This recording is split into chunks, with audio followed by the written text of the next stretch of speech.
اور ہجرت کرنے والے صحابہ کرام میں سب سے پہلے جو مدینہ کی طرف ہجرت کر کے آئے وہ حضرت ابو سلمہ رضی اللہ تعالیٰ عنہ۔ ابھی آپ صلی اللہ علیہ وسلم نے بھی ہجرت نہیں فرمائی تھی، یہ خوش نصیب صحابہ کرام میں ہیں جو سب سے پہلے ہجرت کر کے، حضرت ابو سلمہ رضی اللہ تعالیٰ، ایک بیٹا تھا ان کا 1 سال کا اور بیوی تھی۔ جب ہجرت کر کے آئے تو راستے میں ان کے بھائی بھی آ گئے، ادھر سے بیوی کے خاندان بھی، 2 خاندان جمع ہو گئے اور انہوں نے راستہ روک لیا۔ انہوں نے کہا نہیں جاؤ گے، لیکن وہ گھوڑے پر سوار ہوئے، انہوں نے کہا میں جاؤں گا، اور ان کی بیوی کو جدا کر دیا گیا، ان کے سالوں نے چھین لیا کہ ہم نہیں جانے دیں گے، اور بھائی جا کر لپ کے انہوں نے کہا کہ یہ ہمارا خون ہے، یہ بچہ یہ ہماری نسل میں سے ہے اور ہمارے خاندان کا ہے، اس کو ہمارے پاس دے کر جاؤ، وہ بھی چھین لیا۔ لیکن آپ گھوڑے پر سوار ہوئے، اور حضرت سلمہ فرماتی ہیں، ام سلمہ رضی اللہ تعالیٰ عنہ، اور ان کا نام تھا ابو سلمہ، بیٹے کا نام تھا سلمہ، یہ کنیت مشہور ہوتی تھی۔ تو حضرت ابو سلمہ رضی اللہ تعالیٰ عنہ گھوڑے پر سوار ہوئے، ان کی بیوی نے یہ ریمارکس دیے کہ یہ مجھ سے بڑی محبت کرتا ہے، اپنی اولاد سے بھی بڑی محبت کرتا ہے، لیکن قسم ہے اس ذات کی جس نے مجھے پیدا کیا، یہ ہم سب سے بڑھ کر آمنہ کے لال سے محبت کرتا ہے۔ تم اس کا بچہ چھین لیا ہے، تم اس کا سب کچھ بھی چھین لو، پھر بھی یہ پیچھے نہیں ہٹے گا۔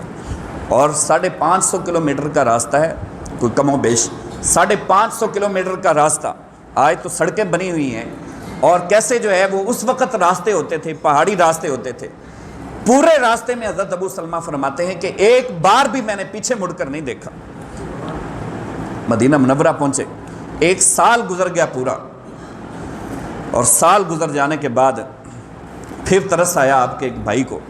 اور اس نے کہا کہ کچھ خدا کا خوف کرو، یہ ملا دو ان کے بیٹے کو ان کے ساتھ۔ لوگوں کو سمجھایا، اور ادھر جو آپ کی بیوی کے گھر والے تھے ان کو بھی ترس آ گیا، اور انہوں نے بھی جب دیکھا کہ یہ تو رو رو کر، یہ تو زندہ رہ کر بھی ہمارے سامنے مردہ ہے، وہ حالت ایسی بنا لی تھی حضرت ام سلمہ رضی اللہ تعالیٰ عنہ۔ انہوں نے کہا اچھا نہیں رہتی تو جاؤ، اب ہماری طرف سے تم جدا ہو۔ انہوں نے بھیج دیا، تو حضرت ام سلمہ رضی اللہ تعالیٰ عنہ اب وہاں سے نکلی، کوئی ساتھ سہارا نہیں تھا، تنہا وہ دشت و جبل کا سفر، اور وہاں پر اپنے بیٹے کو ساتھ لے کر، 2 سال کا بیٹا ہو گیا تھا اس وقت، 1 سال کا تھا، اب 2 سال کا ہو گیا تھا، اپنے ننھے بیٹے کو ساتھ لے کر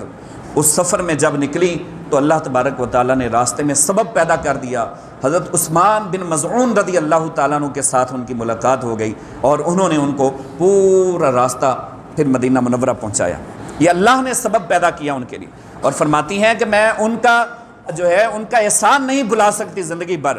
کہ پورے راستے میں ایک بار بھی حضرت عثمان بن مظعون نے مجھے آنکھ اٹھا کر بھی نہیں دیکھا، اس قدر شرم و حیا کے پیکر تھے۔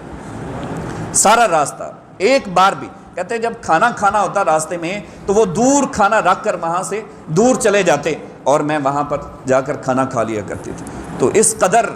وہ انہوں نے امانت حضرت ابو سلمہ رضی اللہ تعالیٰ عنہ تک پہنچائی۔ تو یہ خدا کی طرف سے اسباب مہیا ہوتے ہیں، جب انسان اس راستے پر چل نکلتا ہے تو پھر قدم قدم پر اللہ تبارک و تعالیٰ منزلیں آسان فرما دیتا ہے۔ ایک بڑا مشہور واقعہ ذہن میں آیا ہے، حضرت میاں شیر ربانی رحمۃ اللہ تعالیٰ علیہ، شیر محمد شرک پوری رحمۃ اللہ علیہ، تو آپ کے مریدین کا سلسلہ بڑا وسیع تھا، آپ کے ساتھ پاس ملنے کے لیے دور دور سے لوگ آتے تھے، قصور سے زیادہ تر لوگ شرک پور شریف میں یہاں پر آتے تھے زیارت کرنے کے لیے، ملاقات کرنے کے لیے۔ تو آپ کا ایک مرید، وہ خزینہ معرفت ایک کتاب ہے آپ کی، بڑی اتھینٹک کتاب ہے، اس میں آپ کے حالات لکھے ہیں، اور بھی بہت ساری باتیں اس میں لکھی ہوئی۔ تو اس میں یہ بات درج ہے کہ آپ کا ایک مرید آپ سے ملنے کی غرض سے قصور سے یہاں پر گیا، اور رات کا وقت تھا، لیکن اس نے سوچا کہ چلو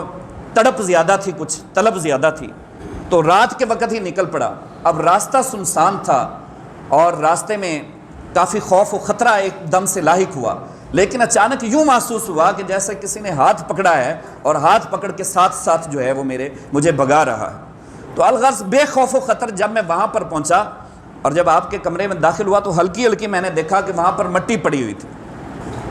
اور جب میں آپ کے پاس حاضری کے لیے بیٹھا تو آپ کے سب سے پہلے جملے یہ تھے کہ ٹائم پہ گھر سے نکل آیا کرو، دوڑ دوڑ کے میرے گوڈے ہی تھک گئے نے، آئیتے دوڑ دوڑ کے میرے گوڈے تھک گئے نے، پورے ٹائم نال گھر گھروں نکل پیا کرو۔ تو بات یہ ہے کہ جب انسان راہ سلوک کی منازل طے کرتا ہے اور تصوف کی خاطر نکلتا ہے، اللہ اور اس کے رسول کے راستے پر نکلتا ہے، تو اللہ تبارک و تعالیٰ پھر راستے کشادہ فرما دیتا ہے، راستے آسان کر دیتا ہے۔ تو حضرت ابو سلمہ رضی اللہ تعالیٰ عنہ کے ساتھ ملاقات ہوئی اور اپنے بچوں کو لے کر آپ صلی اللہ علیہ وسلم کی بارگاہ لولاک میں حاضر ہوئے۔ آپ صلی اللہ علیہ وسلم نے مبارکباد دی۔ آپ نے فرمایا کہ ابو سلمہ، گو مشقت اور تکلیف تجھے زیادہ پہنچی ہے، لیکن یہ بات یاد رکھو، جتنا تو نے صبر کیا ہے اللہ اجر بھی تمہیں اتنا ہی عطا فرمائے گا۔ اور پھر آپ نے خوشخبری سنائی۔ آپ نے فرمایا جتنے لوگ ہجرت کر کے آئے ہیں، جتنا